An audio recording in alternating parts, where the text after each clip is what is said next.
some fun stuff. I want to start with just a fun quote that I love. And the reason I've done the Visionary Collective is it came out of when everything went south and everybody's in quarantine and, you know, everybody's getting a little crazy and they need some kind of hope and something to look forward to. So I started putting together groups of people that I know who are inspiring. I've seen you in action. I know who you are. And we've had a couple of already that have gotten great feedback. So I just, you know, as a leader and someone who can help people go forward, I love this quote.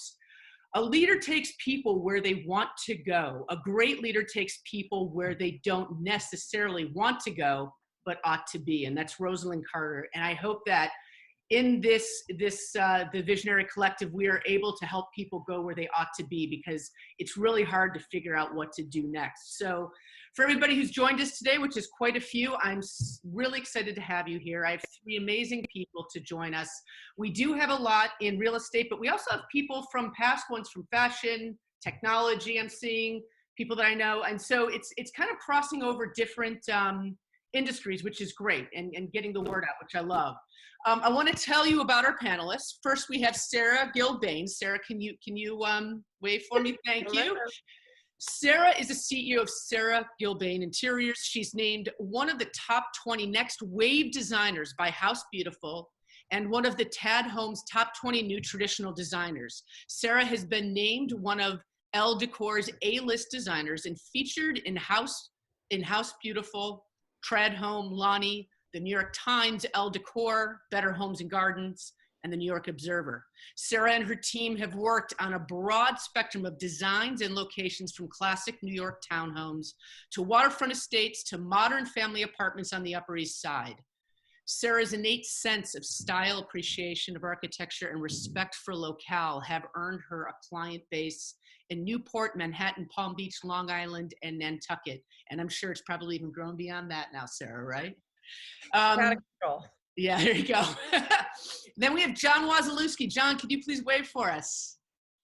Hello, everyone. Thank you. Okay, so John Wasilewski has over 30 years experience in the field of home design and construction, and is an associate principal at David Scott Parker Architects, where he has been creating beautiful homes since 1991. He has created bespoke houses for high net worth clients in New York, the Hamptons, Miami, as well as various locales in California and New England. John and his firm have been the recipients of multiple AIA awards, Stanford White Awards, and both regional and national Trust for Historic Preservation Awards. Their work has been widely featured in books, publications, and other media, including their project Southampton Summer Villa. This is one of my favorites, which is that amazing home in Southampton that's on Billions. I love that. And John is renowned for his ability to work adeptly across various design styles and has a timeless sensibility. And then we have Leslie. Leslie, can you wave for us, please? Leslie Singer is from Brown Harris Stevens, you know, obviously a white glove firm, highly respected in the luxury market. And she is an award-winning broker. I've known Leslie for a while. She's always getting top awards every year because of the kind of business she does, and her clients love her. You know, she's an award-winning broker. Leslie has consistently been one of Brown Harris Stevens' top performers. She has also earned a reputation as one of the most approachable and loyal representatives in the industry. And that's true. She has been featured in a long list of prominent publications, including the New York Times, the Wall Street Journal, Architectural Digest, New York Observer, the New York Post, Real Estate Weekly, and New York Estate Journal, and The Real Deal. So welcome all 3 of you. You know, so I purposely made this whole series short because, well, first, people's attention spans are shorter, but I wanted to make it so we got to the point quick and people could actually digest what we're talking about, and we can stay really focused. So I am going to just jump in with the questions, and, you know, this becomes more of a conversation. So I'm going to open up by saying this. We have an invisible enemy right now that has stopped our lives and forced us to stay home and away from other people. So the goal of the discussion is to understand the impact of choices that buyers, sellers are going to be making about their homes and renovations and the types of materials they're going to do. and everything from materials to amenities. And Leslie, if you can talk about why you think real estate agents need to stay ahead on this information. So that's going to be what's in these questions. So let's start with materials. All right, so given our thinking is impacted by the idea of a virus, again, an invisible enemy, we can't see this, something we can't see, what interior materials do you guys think will come into play, like i.e. doorknobs, countertops? Who would like to take that first question? It's Sarah, would you like to, or? Sure, I'd love to. In terms of thinking about materials, John, you might agree with this. I think oftentimes when we're putting together a home and thinking about, kind of the landscape of a home, we're always thinking about those different materials to make it multi-layered. So I would think that some of that would still stay the same, bringing in stone, marble, depending on the client, they may, love chrome, stainless steel. I think hopefully you're still bringing things in that bring you comfort and joy. And that's what I've been hearing a lot of from my clients. And we are, as you said, right now we're flooded with new clients and old clients circling back who are wanting, they want to feel happy. They want to feel safe and happy, which, that's seeing things you love. Yeah. John, your I think, thoughts? I think all of that is true. I think there may be part of the market that in immediate reaction to the current circumstances might be interested in certain kinds of things that might have antimicrobial qualities. And there's talk right now about things like copper, for example, has natural antimicrobial qualities. There are things like countertops, paint coatings, et cetera. And doing some study on this, it's actually quite interesting. In although there may be a push to use some of those kinds of materials, a lot of the science behind them is actually not there. A lot of products, for example, or chemicals that are used antimicrobial have antimicrobial qualities for things like countertops. Companies like Microban, for example, that produces a number of antimicrobial things. Studies by both the CDC and the EPA have shown that there's actually little evidence that use of antimicrobial surfaces, even in hospitals, actually result in better overall human health.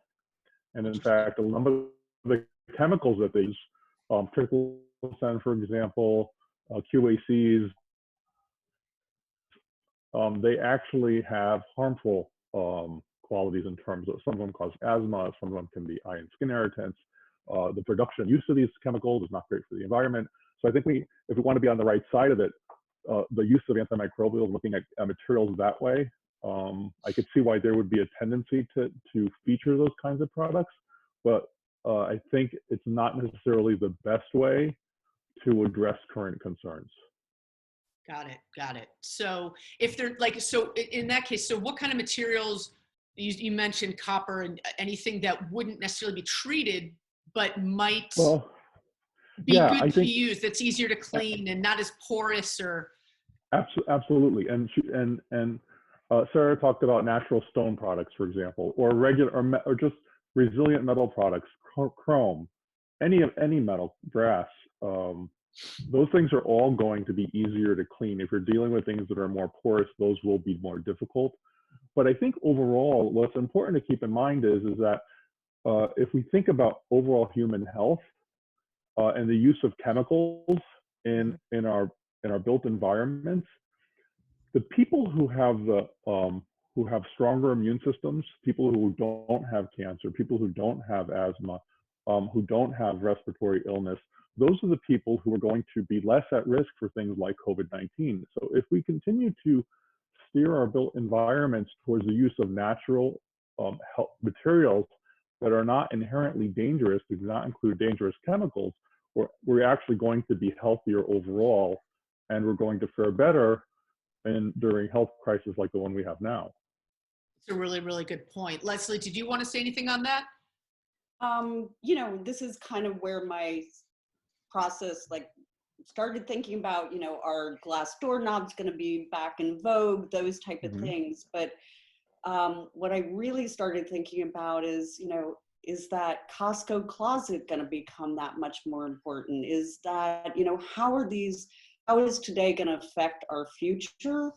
But I think the home is going to be that much more important. It's going to be a place of safety, of joy, happiness. And I actually think socially, people are learning to cook. They're going to want to entertain. So I think the environment, your home is going to mean that much more. Right. And so I started thinking, and maybe you two are already experiencing this. Does the dining room become that much more important again? Does, is the open plan, going to change? I think our homes are going to have to work harder for us. And so we need to be thinking about that. Great. Yeah, no, that is, I'm going to ask about that in a second, because we're going to definitely drill into that. So, but what I'm hearing you all talk about with materials, I mean, John, you make a great point. We're in a better, it's kind of we're in a better position if we're not surrounded by chemicals. Everything about us is going to be stronger. And there are a lot of chemicals used in the production of homes today. There's absolutely no doubt. Before this, did you see a general decline, both Sarah and John, obviously an increase in wanting those natural materials? Would you agree with that?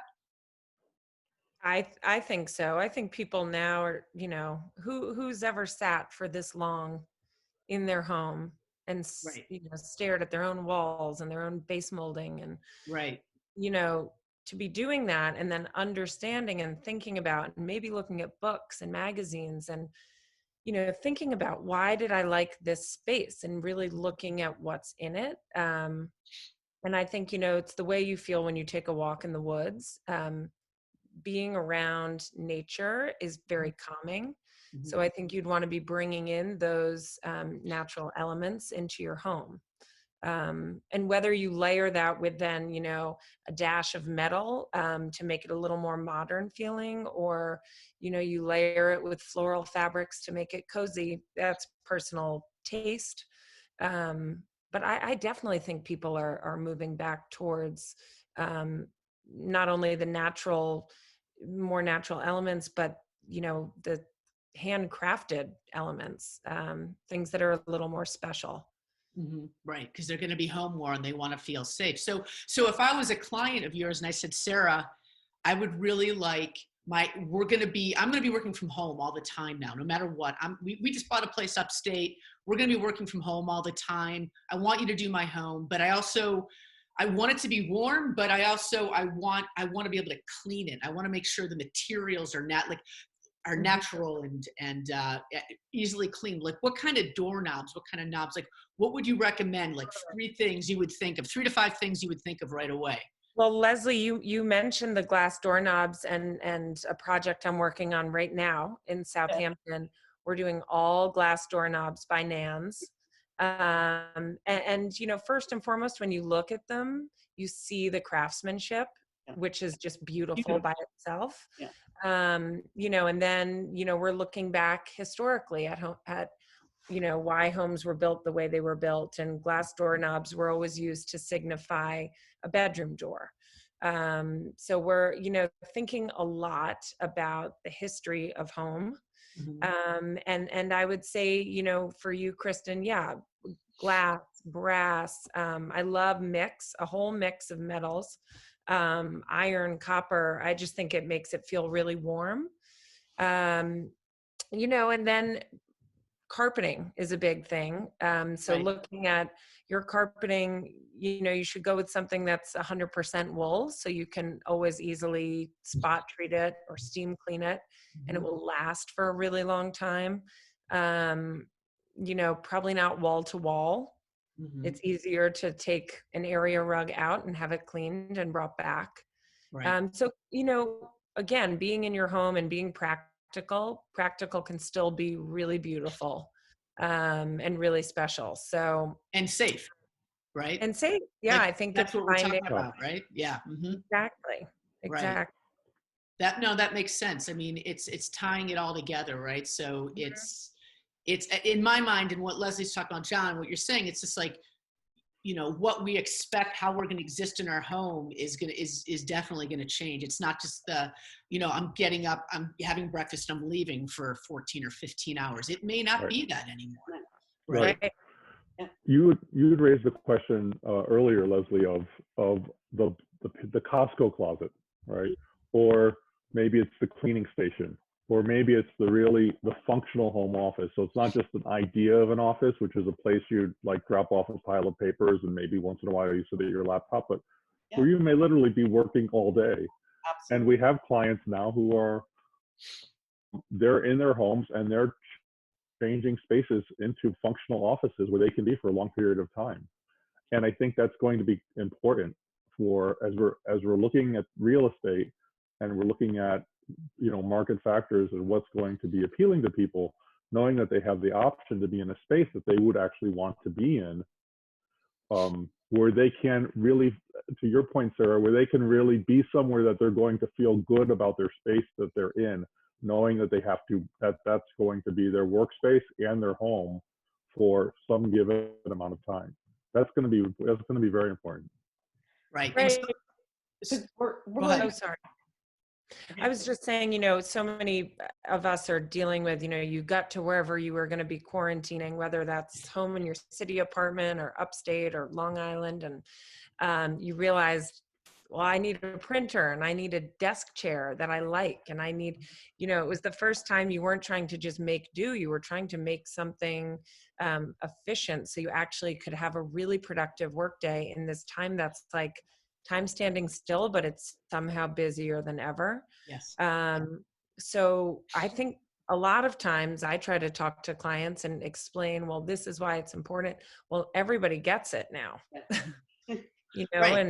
Right.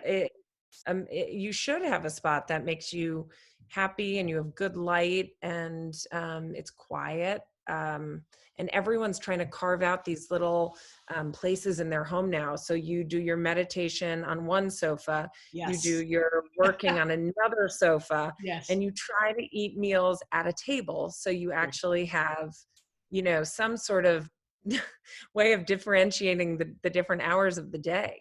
Yes. And it's, you have to carve out that space in a tiny little New York City 1-bedroom or studio apartment all the way up to a big old house out in the country. It's really important. And now people will really see that, I think. Beyond it. I agree with you. I think homes are going to have to work that much harder for people. I think that's a great line, Leslie. I think that's a great way to think about it, because what I'm hearing is the human mind, where you are, people are now thinking about, if I have to be here for 6 months and not leave, how does that look? Like, it's really going to shift how they see that long term. So you talk about the happy, you talk about the sanitation. Let's talk about, and John, you started going down that with the amenities. What are we looking at here? Are we looking, I loved that idea that you threw out there when we originally spoke was, instead of a mud room, will there be a sanitation station? Will there be, how do we think about offices? How do we think about basements? How do we think about, the minimum requirement of what we want for any kind of space? Maybe a 1 or a 2-bedroom home in the city is just, a secondary home is going to be absolute, so, what are you seeing or thinking? What are people talking about in your industry? Well, I think one of the things that's come clear to me, and then I was just talking to Nick, who we talked about earlier, is the relationship of technology, especially to our spaces, especially when we're talking about using them for home offices. People are adopting technology and changing the technology 4 times faster during the time of COVID-19 than they would normally. So as an example, I have a 90-year-old grandmother 90-year-old mother who is using Zoom, FaceTime, and Netflix for the first time. Okay. Yes. This unheard of in her lifetime, that she would be having a Zoom birthday party. Right. And you can't really plan for the new technology, whatever is new. Having done this for 30 years, I've tried doing that before, and it never really works. But what you have to think about it is in terms of capacity and adaptability. And so if you think about creating new spaces, new buildings especially, if you have the flexibility to increase capacity or to change it over time, whether it means the ability to easily pull wires to new places where you might need them, Right. or where you're using materials that aren't going to inhibit Wi-Fi signals. Those are all like would be great selling points if I was going to be designing a new building that I wanted to bring to market, so that I can look ahead to creating spaces that would be ready, not for the technology we know today, but for the technology that's going to come in 10 years that we don't know about yet. Right. Right. No, that makes sense. That makes sense. That makes a lot of sense. Because I just think of like, you know, if my life is based on Zoom meetings, you know, 8 to 10 months out of the year, how does that look? You know, what does that mean? And what's going to be different and what's going to change? Yeah. You know, so that, no, that totally makes sense. Leslie, do you have any, I know you loved that idea. Did you want to say anything more about that? No, I'm just trying to be incredibly optimistic that one day we will be together again. And what is that going to look like? You know, are we slowly going to be having intimate dinner parties? Or, you know, I think I'm more looking even further that way. And I think the intimacy and friendship, and again, what are people doing right now? They're cooking. You know, they're learning how to cook. So they're playing games, they're cooking. You know, right. So does that mean people are going to want to entertain in their homes again? Right. You know, that's. So let me ask you this question. I think the home's going to look different. Yes. So Leslie, let me ask you this question, because this one's a little bit more tailored for you. You know, as a real estate agent, you sell lifestyle as well, right? Yep. You sell a lifestyle in a home, right? So, and that's what we're talking about. So as an agent, why do you think, you thought of this, why do you think this is so important for agents to hear right now? Hearing from people like John and hearing from people like Sarah, where the directions homes are going. Talk to me about that. Well, I think no matter what, we should always be thinking about and anticipating our clients' needs, even, you know, and always our job is to add value and to be a problem solver. So if we can be thinking about the future, even if they don't have the questions yet, we'll be prepared to answer them. Does that make sense? Yes. Really, really anticipate their needs, because I don't even know that they're going to know what they're looking for. Right. And how do you want to stay on top of that? Yeah. And even if John, Sarah, if you have great resources to help people suggest to stay on top of that, that would be great. Yeah. Like what's happening in, you know, interior and architectural trends that real estate agents should really pay attention to. It's funny. I think that the market-driven trends, I think the real estate agents are actually very on top of. I think sometimes architects have a harder time knowing what's driving the market. But there are, I think, you know, there are a number of things that are going to be sort of re-examined now. And I think Leslie's point about that the way homes look is going to change. I think it's very true. I can't help but think, you know, we've sort of sold an idea of this open plan kitchen living space. And now that people are actually spending a lot of time there, does that work for them? Now that they're really cooking all the time, do they want everybody in the kitchen with them when they're trying to get a meal? Does that work? Is it actually a great community activity? Or is it really, no, I kind of just need to be left alone and maybe I wish we had a separate space. Like I don't know, like, right. You know, I'm not experiencing that with a large family, so I can't speak from experience, but sometimes, you know, but that might be, right. So Sarah, what's your experience around that? I think you've got something there, John. Yeah. You know, I think I live in an open floor plan apartment in the city, and then my little cottage is as old school as it gets with these tiny little separate rooms. And it's so important to just have a place where everyone in your family can go and have some space. And it's not just a bedroom. And I think people would actually take smaller bedrooms if that then allowed the floor plan to accommodate an office, maybe a room that could kind of, you know, have a treadmill or some kind of, you know, exercise, like a rower or something. Basically places to get away. And they don't have to be big. It's great if it has a window, you know, just to carve out some me time. And I will say a separate kitchen, even if it appears to be open, but maybe it has huge sliding doors that can seal it off, is such a wonderful thing, especially if you're entertaining at home, because it's great for people to kind of, be in the mix and go to the fridge and get a glass of wine. And because maybe it wouldn't be catered, maybe you're doing it yourself. But then when everyone sits, to close those doors so people aren't looking at the mess, and you can just focus on the, 2 other guests you're allowed to have in your home. Exactly. That's good. We're with 10 people right now, PS, 4 kids, 6 adults, and we are in a 6,000 plus square foot house, and it still feels small. Like you totally need your little space. I mean, between the kids doing the homeschooling and the adults just trying to keep their sanity, are you kidding me? Oh, so yeah, I agree. It's the longer you're there. I mean, the truth is everybody needs that quiet time, right? And sometimes, I know this morning I almost popped because I literally could not find a room to put my son in to do school because everybody had meetings in school, and I was just like, oh my God. And wouldn't it be interesting? Okay, so, and actually I'm going to open up. I have a couple questions here.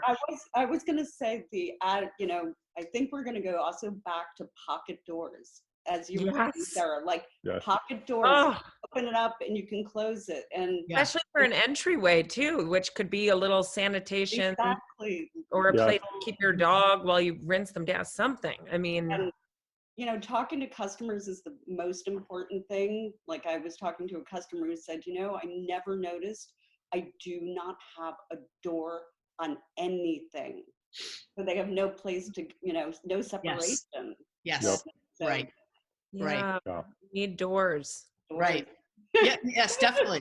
It's almost like the psychology of existing with people, right? That's gonna, when people are at home for so many hours, we're so used to being gone.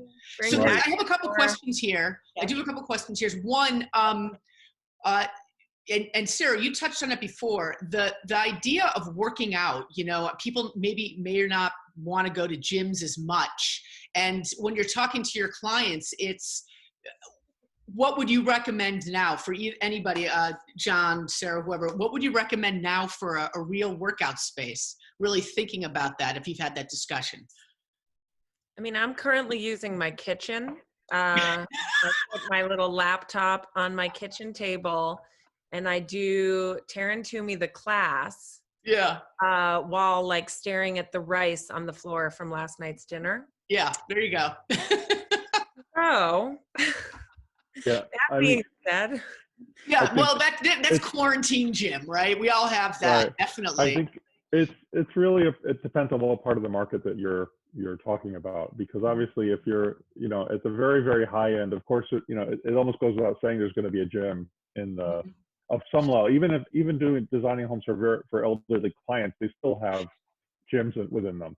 Right. So I think that just is a given. It's been a given, and I think even more so. I think, for some it might have been a bit of a throwaway, but I think as we're going into this time, I think it'll be less of a throwaway, and it'll be a place where they're no, I really, really do want to have my space where I can work out at home. I think that gym and that office, and it doesn't have to be a big space dedicated to it. It just has to have a space. Yeah, really you need, I mean, whatever your personal preference is, if you need a treadmill, you need a treadmill, but it can be like a 6x6, 7x7 little room with a yoga mat, some like a kettlebell and, bands. You can stretch, you can do so much. And then you could use your TV, a laptop, or get the mirror, and you'd be good. Yeah. Right. Well, I do wonder too, I mean, just thinking about it in that question, John, you talk about the high end, but the everyday person, like how will this change? This could change how the everyday person expects their home to be laid out. They may expect a little 6x7 nook in that 1 bedroom, 1 bath with a workout nook or something, where it's something to think about. Right. And I think this might be an interesting conversation even to have a year from now. Right. But we're seeing things that could change, that could happen, how with the lifestyle choices, with feeling safe at home, happy at home. And then also when I say safe, like what is it to be clean? Some of the stuff that's treated is not necessarily safe. So it really comes down to the natural surfaces, right, to create a safer environment, easier to clean, the kind of doorknobs, the kind of handles. You know, so that's all interesting. And I have one last question here. Homeschooling. Have you heard any of your clients talk about what they're going to need for homeschooling? I mean, it could be just a second, you know, a separate room setting up. Have you heard anybody talk about that yet? And it might be too early, but just curious. Well, I haven't yet. We end up typically like with bigger homes or an apartment that had a big hallway. Mm-hmm. We typically do. A lot of clients have always wanted this, and I in the past have been like, "Oh, who really uses it?" But like you know, basically to use that unused space and just put in a nice long desk that a few people could pull a chair up to with a hidden printer in a cabinet. And that might be something that's going to get a lot more use. Yes. Yeah. We have a lot of clients with children who have, and it's changed a bit as the technology changed, but they wanted a space where they would be in visual sight of their children while they were using computers. And I think it was important before we didn't necessarily have a lot of parental or easy access to parental overrides. But I think now they still want to have a sense of when their kids have, you know, That's have tech time. Right. And so that there's a space, not necessarily they could police them, but just have a, you know, that their tech time is and that kind of exposure to the world is some place where they can be connected to, where the parents can be connected to. And that's often a feature in a number of the homes that we do. Right. That's interesting. So we're just about out of time, and so I just want to kind of recap everything. So if I'm hearing everybody correctly, and correct me if I'm wrong, if our viewers can walk away with things, is going forward with interior and home design, we're really looking at, you know, bringing back old traditions in some ways, some old ways of thinking about things. People actually maybe do want that classic 6 more often now versus that big open loft because they, you know, they can go and put a door up and have their separate space. But, you know, just recapping, it's like, how does the psychological impact happen? What has happened? And what I'm hearing you say is people need more space. So they're thinking about things different, about their lifestyle and bringing back more traditional things. And then in the home, they're thinking about, you know, types of materials, but more about like what makes them happy. If they're going to be in a home for a long period of time, you know, the psyche, how is it going to handle being in the same spot? And what they're doing is designing for creating a safe, loving, joyous space. Am I following that? Yes. So I would say those are the main takeaways. Tradition is coming back. Natural needs to stay. You know, if it's coming back to affect our health now and in the future, because our immune systems, it's like a double layer. And we have to look at how lifestyle changes are going to understand how lifestyle changes are going to take place. And I think my favorite thing is the disinfectant room rather than a mud room. I think a disinfectant station is. You will probably see that. I would do that. My wife would do that. Are you kidding me? I think she's probably already building it. But yeah, you know. So, all right. Well, I thank all of you so much for your time. We had a nice crowd today, and I hope everybody enjoyed this. Yeah. And please look forward to the next Visionary Collective. I don't know what it's going to be yet, but we'll come up with it. All right. Thanks, everybody. Bye. Thank you. All right. Thank you so much. Stay safe.